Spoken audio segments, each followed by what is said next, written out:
आफिया सिद्दीकी को अमेरिका के हवाले करने और अड्डे अमेरिका को देने वाला कौन? वतन वापसी से कौन रोक सकता है?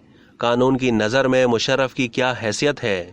डॉक्टरों ने जनरल परवेज मुशर्रफ को जवाब दे दिया है और उनकी सेहतियाबी की अब कोई उम्मीद नहीं है।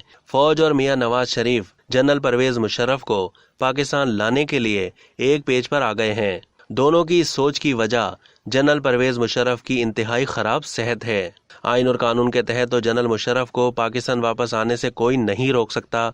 हाँ, जब वो वापस आते हैं तो कानून की नज़र में उनकी क्या हैसियत होगी, उन्हें किस तरह यहाँ रहने की इजाज़त होगी, ये नुक्ता अहम है जो शायद फ़ौज और नवाज शरीफ ने नहीं सोचा।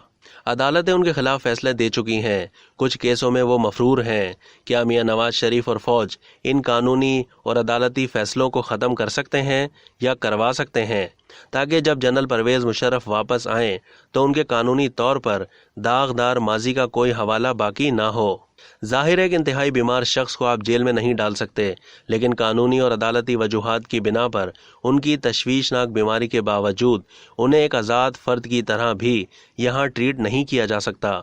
बेहतर होगा कि नवाज शरीफ और फौज इस बारे में भी अपनी पॉलिसी वाज़े कर दें। किसी बीमार से हमदर्दी अपनी जगह, लेकिन कानून की हुक्मरानी का भी एक तकाजा है जिसे सिर्फ इसलिए सरफे नज़र नहीं किया जा सकता कि मुल्जिम या मुजरिम किसी बड़े ओहदे पर फाइज रहा या उसे रियायत देने की ख्वाहिश रखने वाला कोई रियासती इदारा है या कोई बहुत बड़ा सियासतदान।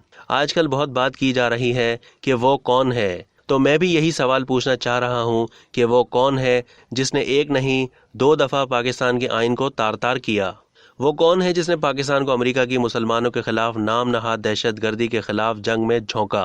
वो कौन है जिसकी पॉलिसियों की वजह से पाकिस्तान में दहशतगर्दी ने जन्म लिया और 80,000 से ज़्यादा पाकिस्तानियों की जानें ले लीं और खरबों डॉलर का मईशत को नुकसान पहुँचाया?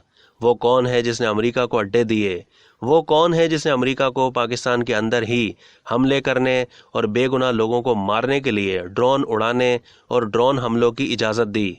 वो कौन है जिसने खुद तस्लीम किया कि उसने अपने शहरियों समेत यहाँ मौजूद दूसरे ममालिक के मुसलमानों को अमेरिका के हाथों बेचा? वो कौन है जिसने आफिया सिद्दीकी को अमेरिका के हवाले किया? वो कौन है जिसने बलूचिस्तान में नवाब अकबर बुगटी को मारने का हुक्म दिया, जिसके नतीजे में सूबे में बदअमनी दहशतगर्दी ऐसी फैली कि ख़त्म होने का नाम ही नहीं ले रही? वो कौन है जिसने लाल मस्जिद का ऑपरेशन किया और न जाने कितने बेगुनाहों की जान ले ली? वो कौन है जिसने अपनी ज़ात की खातिर कौमी इदारों को बार बार इस्तेमाल किया? वो कौन है जिसने सियासी जमातों को जोड़ने तोड़ने के लिए नैब और ISI को इस्तेमाल किया? वो कौन है जिसने अपने ज़ाती मफाद के लिए करप्शन में लुथड़े सियासतदानों को NRO दिया और करप्शन के बड़े बड़े केसों को ख़त्म करवा दिया? वो कौन है जिसने फ़ौज को इतना बदनाम किया कि एक वक्त में फ़ौजी अफसरान को ये हुक्म दे दिया गया कि वो वर्दी पहनकर बाहर ना निकलें? मेरी ज़ाती राय में जनरल परवेज़ मुशर्रफ से सबसे बड़ी हमदर्दी ये हो सकती है कि उनकी फैमिली और करीबी अजीज़ों दोस्तों को मशवरा दिया जाए कि वो जनरल परवेज़ मुशर्रफ को इस मौके पर अपने रब से माफ़ी मांगने की तलकीन करें। अब तक के लिए इतना ही। मज़ीद मालूमात के लिए डेली जंग के YouTube चैनल को सब्सक्राइब कीजिए और फेसबुक के पेज को भी लाइक कीजिए।